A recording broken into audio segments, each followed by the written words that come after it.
کہ 6 بچے ہیں تو 6 کا پڑھانا ہمارے لیے مشکل ہے، لیکن ان میں سے ہم چاہتے ہیں ایک پڑھ جائے جو ان کو تبدیل کر سکے. یہ ہمارا مشن ہے کہ اس دیہات اسلام آباد کے دیہات سے، اس پنڈ دوار اسپیشلی اس یونٹ کونسل سے جتنے غریب یتیم بچے ان کی کھیپ تیار کی جائے تاکہ وہ کسی لیول پر پہنچ سکیں اور وہ اس علاقے کی اور اس ملک کی تقدیر بدل سکیں. ایسا مجھے یہ بتائیں کہ شوق آپ کو یا اس طرف رجحان آپ کا کب بنا، کب لے کے آئے؟ ایکچولی میں فرانس میں ہوتا تھا، میرے والد صاحب آج بھی وہاں پر ہیں اور 2004 تک میں وہاں 8-10 سال رہا. تو وہاں جب میں نے دیکھا کہ وہ لوگ ہم سے اتنا آگے کیوں ہیں، ہم پیچھے کیوں ہیں، تو مجھے وہاں یہ احساس ہوا کہ بیسکلی تعلیم کی وجہ سے ہم پیچھے ہیں. تو میں نے وہ زندگی چھوڑی اور یہ مشن لے کے آیا کہ میں اپنے گاؤں میں کوئی ایسا کام کروں گا، اپنے حصے کا کام کروں گا جس سے اسپیشلی بچوں کو پڑھاؤں گا. اور وہ میں مشن لے کے آیا اور آج الحمدللہ اللہ کے فضل سے میرے ساتھ ایسے لوگ ہیں جو اس سارے پروجیکٹ کو چلا رہے ہیں اور ہم کوشش کر رہے ہیں کہ یہاں پر مزید ایسے اسکول بنائے جائیں تاکہ غریب یتیم بچوں کو فائدہ ہو سکے. ان کو فنڈنگ کرتے ہیں اور ان میں ہم بچوں کو ان کے پک اینڈ ڈراپ، ان کے جو اخراجات تھے وہ پورے کر کے ان کو بھی موقع دیتے ہیں کہ وہ آگے اعلیٰ تعلیم حاصل کر سکیں تاکہ کل کلاں وہ یہی کام، یہی ایسے اسکول بنا سکیں. چونکہ ہمارا نعرہ یہ ہے کہ پڑھے گا پاکستان، بڑھے گا پاکستان. اچھا ایسا مجھے یہ بتائیں کہ اگر میں اپنے پاکستان کی بات کرتا ہوں تو ہماری جو ہے نا وہ کبھی بھی تعلیم کی طرف ہم نے اس کو اتنا رجحان نہیں رہا، اتنی توجہ نہیں دی جو ہمیں دینی چاہیے. اگر انڈیا، بنگلہ دیش یا سری لنکا کی بات کرتے ہیں تو کوالٹی آف ایجوکیشن میں ہم سے بہت آگے ہیں. مجھے یہ بات بھی بڑے افسوس سے کہنا پڑتی ہے کہ سب سے نکمے بندے کو ہم ایجوکیشن منسٹر بنا دیتے ہیں. تو آپ کیا سمجھتے ہیں کوالٹی آف ایجوکیشن پیدا کرنے کے لیے یا جو ہمارے گورنمنٹ لیول پہ اسکول کالج چل رہے ہیں ان کو سب سے پہلے آپ کیا کہیں گے؟ دیکھیں جی، تعلیم بنیادی حق ہے ہر بچے کا، خواہ وہ امیر گھر میں پیدا ہو، غریب گھر میں پیدا ہو. اور کبھی کسی بچے نے یا میں نے، آپ نے، کسی نے خواہش نہیں کی کہ ہم نے فلاں جگہ پیدا ہو. تو تعلیم اسٹیٹ کی ذمہ داری ہے کہ ہر بچے کو تعلیم دی جائے.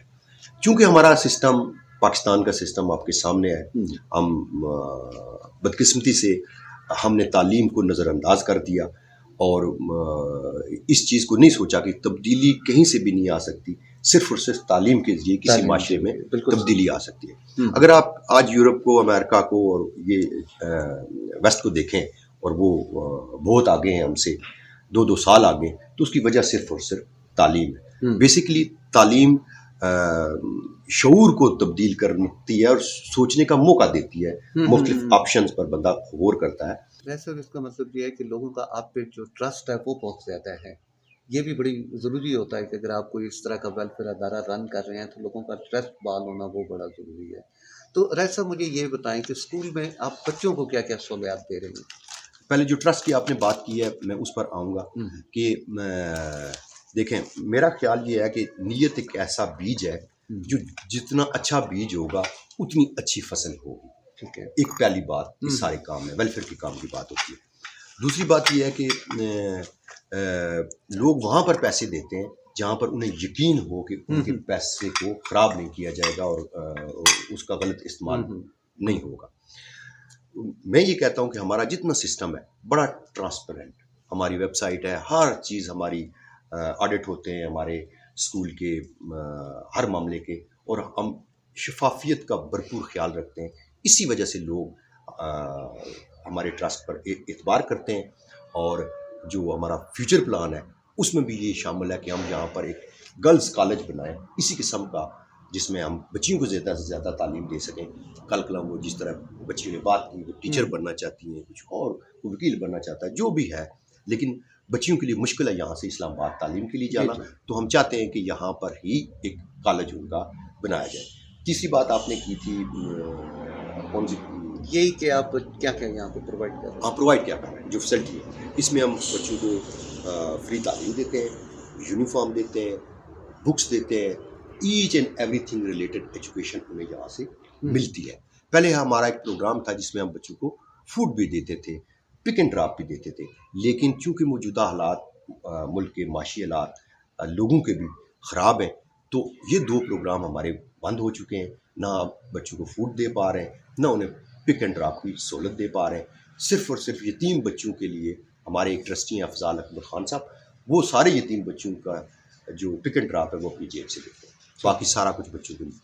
ناظرین، آپ نے دیکھا راجہ صاحب نے یورپ کی زندگی کو، آرام و عشرت کی زندگی کو چھوڑ کے صرف اپنے ملک کی خدمت کرنے کے لیے یہاں پہ آئے ہیں، اور وہ بھی ایسی ایک طبقے کی نمائندگی کر رہے ہیں جو واقعی بالکل پسا ہوا ہمارا طبقہ ہے. اور واقعی تعلیم ایک ایسی چیز ہے کہ جو نہ صرف اگر یہ ایک فیملی کے ایک بچے کو لے رہے ہیں تو سمجھ لیں کہ 350 اگر بچہ ہے تو یہ 350 خاندانوں کی جو ہے نا وہ ان کے فیوچر کو ڈیولپ کر رہے ہیں، ان کے فیوچر کو بنا رہے ہیں. تو ایسا مجھے یہ بتائیں کہ جب آپ نے یہ بلڈنگ شروع کی تو شروع میں تو ظاہری بات ہے کہ آپ کو بڑی مشکلات کا سامنا کرنا پڑا ہوگا، تو کیسے یہ سارا کچھ آپ نے مینیج کیا؟ جہاں تک مشکلات کی بات ہے، وہ ایسے ہے کہ ہم نے ایک کمرے سے یہ اسکول سٹارٹ کیا تھا، ہاں ہاں اور اس میں 30 بچے تھے، اور رینٹڈ بلڈنگ ہم نے لی تھی. وقت کے ساتھ چونکہ اسکول بڑھ رہا تھا تو رینٹڈ بلڈنگ والا جو اس کی گنجائش تھی ختم ہو گئی. تو اس کے بعد یہ ذہن میں آیا کہ اب کیا کیا جائے اور ایک بڑا اسکول کیسے بنایا جائے. تو پہلا قدم میں نے اٹھایا.